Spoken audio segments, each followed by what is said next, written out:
The film opens with a viral YouTube livestream showing two high school students attempting to open room 402 at Ganjiam Psychiatric Hospital. Their broadcast suddenly cuts off after they hear the sound of a ping pong ball echoing somewhere in the distance. The two teenagers are later reported missing, and when viewers re-examine the footage, they notice a mysterious figure watching them through a small opening in the door. The story then shifts to Ha Jun, the owner of a horror vlog channel called Horror Times. He is convinced that the events in the video were completely real and not staged in any way. Because of that, he decides that the third location featured on Horror Times will be Ganjiam Psychiatric Hospital, a place known as the most haunted location in Korea and ranked by CNN as one of the 7 creepiest places in the world. According to local stories, Ganjiam was once considered one of the best psychiatric hospitals in Korea. It opened in 1961, but was permanently shut down in 1979 after a mysterious incident in which numerous patients died by suicide for no apparent reason. Over the years, countless rumors have surrounded the abandoned hospital. Some claim that the hospital director, Park Yong-ai, was secretly responsible for the deaths. Others believe the hospital was actually a torture facility disguised as a medical institution. There are even stories that Korean soldiers were massacred there by Japanese forces. But the most terrifying legend of all revolves around room 402, the only room that remains locked to this day. According to the curse, anyone who manages to open that door is doomed to die, and soon they would be the next ones to step inside. Welcome to Ganjiam Haunted Asylum. Intrigued by the mystery, Ha-jun plans a visit to Ganjiam on October 26th, the exact anniversary of the hospital's closure. He also invites several viewers to join the investigation and help uncover the truth behind the countless ghost stories surrounding the building. Before long, Ha-jun, along with his crew members Seung-wook and Sung-hoon, and a new recruit named Jae-yoon, prepare for the trip. Joining them are 3 selected viewers, Ji-hyun, Ah-yeon, and Charlotte. As they travel together, the group spends time getting acquainted. During the conversation, Charlotte reveals that she has already visited 3 of CNN's most haunted locations. Naturally, the topic turns to the legends of Ganjiam. One of the most famous stories claims that people hear the sound of a ping pong ball before encountering a ghost. They also discuss the hospital director, who supposedly vanished without a trace. Some even believe he took his own life inside one of the hospital bathrooms. Part of the reason for the live stream is financial. Ha-jun recently saw a racing channel attract 200,000 live viewers and earn nearly 100 million won from a single broadcast. This time, he hopes Horror Times can reach 1 million viewers and bring in 500 million won. The next day, while heading toward Ganjiam, the group continues discussing the hospital's ghosts. Strangely, no one has ever reported seeing the ghost of the director. Most sightings involve former patients or the spirit of a high school girl, much like the 2 teenagers who disappeared in the viral video. The group also recalls another infamous incident. Years earlier, 3 high school girls entered Ganjiam for a courage test and attempted to open room 402. They were later found unconscious and rushed to the hospital. 2 of them eventually lost their sanity and died by suicide, while the third remains in a coma to this day. Ha-jun then reveals that the main event of their livestream will be opening room 402. To decide who gets the honor, they draw lots. Unfortunately for everyone involved, the unlucky winner turns out to be Jae-yoon, the most easily frightened member of the entire group.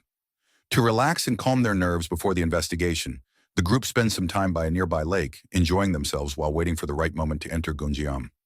Later, they finally arrive at the abandoned hospital. However, they cannot use the main entrance because it is fenced off and regularly monitored by police patrols.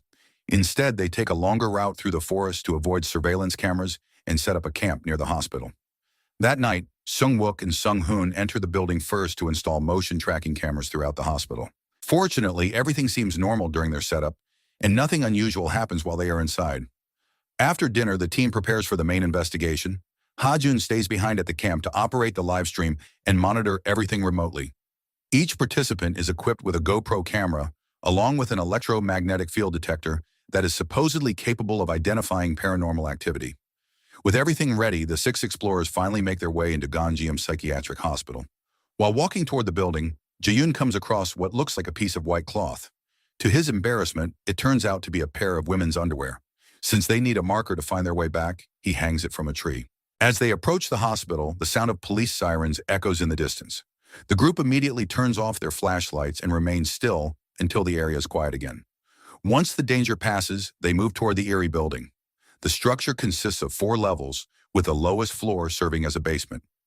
At that moment, Ha-jun officially begins the live stream. Almost immediately, strange technical problems start appearing. Cameras occasionally cut out or suffer interference, adding to the unsettling atmosphere. The group proceeds down a second-floor hallway, lined with rooms on both sides, while piles of debris litter the floor. Not long afterward, Charlotte pours out a small amount of holy water she brought from Myeongdong Cathedral. She hopes that if any spirits are nearby, the holy water might trigger some kind of reaction. As the host of the investigation, Sung-hoon explains the night's plan to the audience. But before he can get very far, the door to the hospital director's office suddenly slams shut on its own. Rather than backing away, the group decides to investigate immediately. Inside, they find numerous photographs of the former hospital director, Park Yong-ai. Some show him receiving awards alongside patients, while others show him playing ping pong.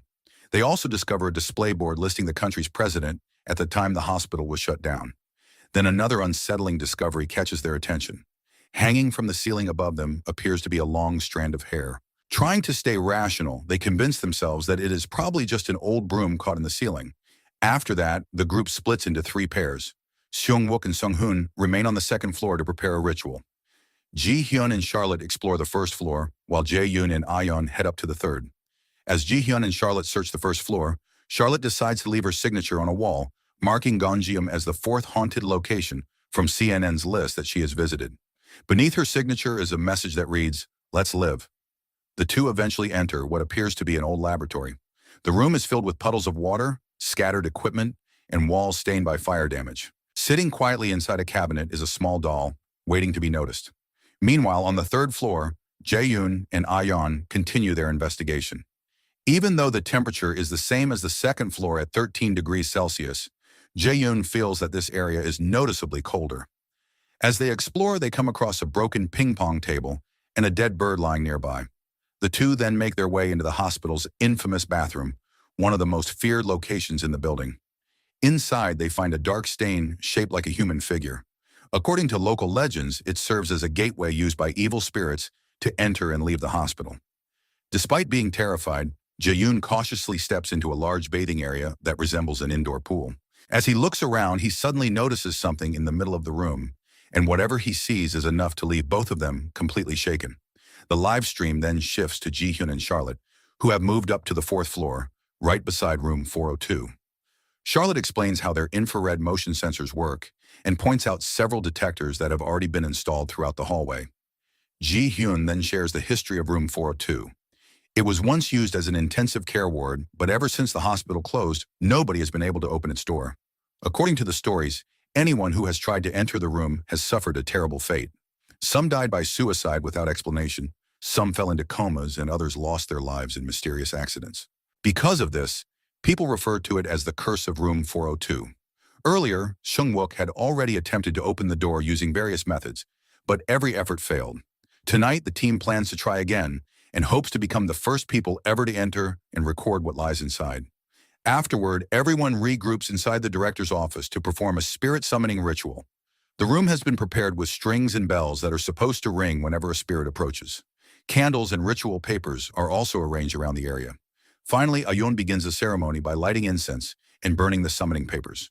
Then, without warning, every object in the room starts moving on its own. Sung-hoon points out that the room is completely sealed, yet everything inside is shifting around, including the surveillance cameras they installed themselves.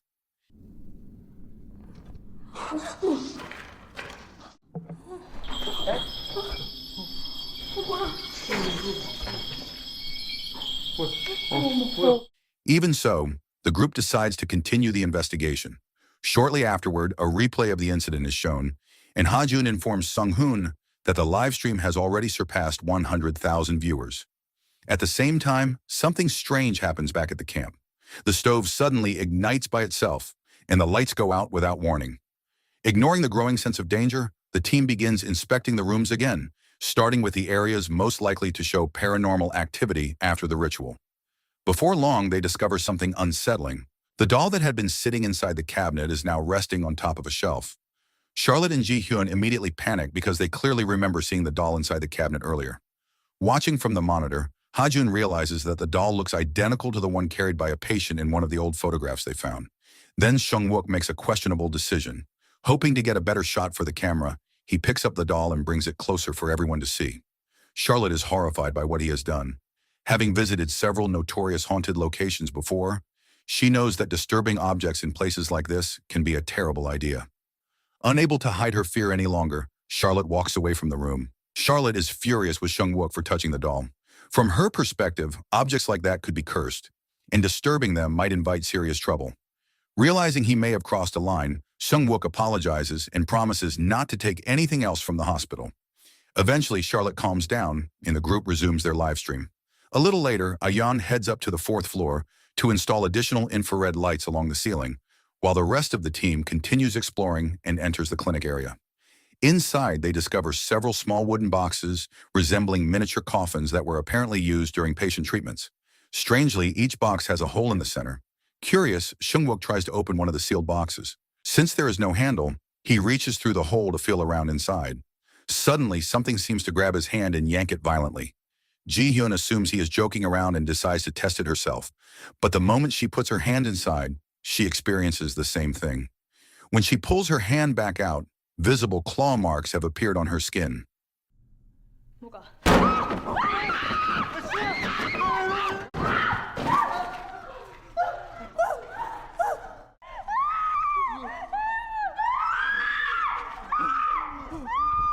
The group's fear quickly escalates when they notice another disturbing change. Earlier, the message beneath Charlotte's signature read, "Let's live." Now it somehow reads, "Let's die." Convinced that things are becoming too dangerous, Ji-hyun decides that she and Charlotte should leave immediately. Meanwhile, Hajun has been unusually quiet because he has been reviewing footage of the wall. After checking the recordings, he realizes the writing really did change. But by this point, greed has taken over. The live stream has already reached 300,000 viewers, and the money is starting to look very real. Instead of telling the truth, Hajun assures Seung-wook and Sung-hoon that the writing never changed and that it has always looked that way. Despite all the strange events and even Ji-hyun's injury, he continues pushing the team to keep streaming. Eventually, tensions boil over when Seung-wook starts considering whether they should stop and leave. Afterward, Hajun reviews some earlier footage and notices something deeply unsettling. While Seung-wook was filming Sung-hoon, another camera appears to be recording all 6 of them from a completely different angle. Suddenly, the power inside the camp cuts out once again. A short time later, the electricity returns. Not wanting to lose momentum, Sung-hoon manages to convince Seung-wook to continue, provided that everyone receives a raise for the extra risk. The moment Hajun sees that the live stream has surpassed 700,000 viewers, he immediately agrees and orders them to head to the 3rd floor. The group soon returns to the bathing area. While searching the room, they hear a loud metallic banging echoing from somewhere in the distance. The sound is so sudden and intense that everyone freezes. Without hesitation, Hajun tells them to investigate the source, which appears to be coming from the equipment room. The moment they enter, a wheelchair suddenly begins moving by itself. The metallic pounding returns. Then things become completely impossible to explain. Objects start sticking to the ceiling and flying through the air. Moments later, even the team members themselves are lifted and thrown around by an unseen force. At the same time, outside the hospital, Ji-hyun and Charlotte continue making their way back to the camp. Before long, they realize something is wrong. They have already passed the pair of underwear hanging from the tree twice. Somehow, they keep circling back to the same spot. Things become even more disturbing when they begin finding strange objects and dead chickens scattered throughout the area. Then Ji-hyun suddenly falls silent. She stops responding, stops speaking, and behaves strangely. It soon becomes clear that something has taken control of her. Fortunately, Charlotte manages to escape and eventually reaches the camp. But when she enters, she finds it completely dark. Then, without understanding how it happened, she suddenly finds herself inside an enormous room. There she sees the doll, Ji-hyun, and a bizarre figure standing with its back turned toward her. What happens next is truly horrifying. The creature suddenly attacks. Meanwhile, after regaining consciousness, Seung-wook rushes to find Ji-hyun and Ayeon, who are attempting to open room 402 on the 4th floor. Sung-hoon urges them to leave immediately and tells them about the horrifying events that just took place downstairs. At that point, Seung-wook finally comes clean. He admits that he, Sung-hoon, and Ha-jun had secretly worked together to fake many of the earlier paranormal incidents. The moving objects during the ritual were staged, and they had intentionally relocated the doll to scare everyone and attract more viewers. But now things have gone far beyond their control.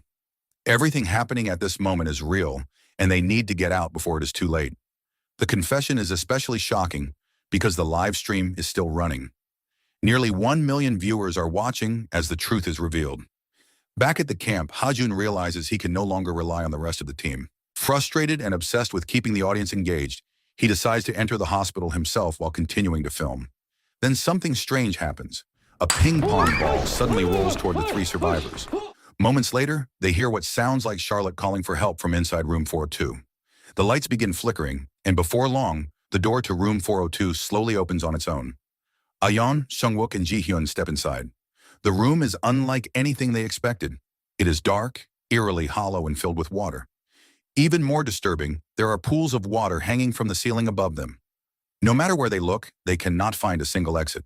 It becomes painfully clear that they are no longer in a normal room. Somehow, they seem to have crossed into another dimension entirely. As confusion turns into panic, strange apparitions begin appearing through their cameras. One after another, disturbing figures emerge from the darkness around them.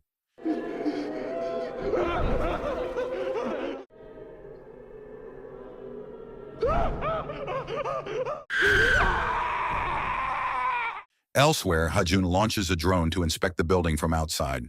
Instead of finding answers, he spots the figure of a terrifying woman standing at one of the windows. Even that is not enough to stop him. Driven by greed and the desire for more viewers, Hajun pushes forward and enters the building anyway. Eventually, he makes his way into room 402. Surprisingly, the room appears completely empty. As he looks out through a window, he witnesses something impossible. Far below, he sees himself.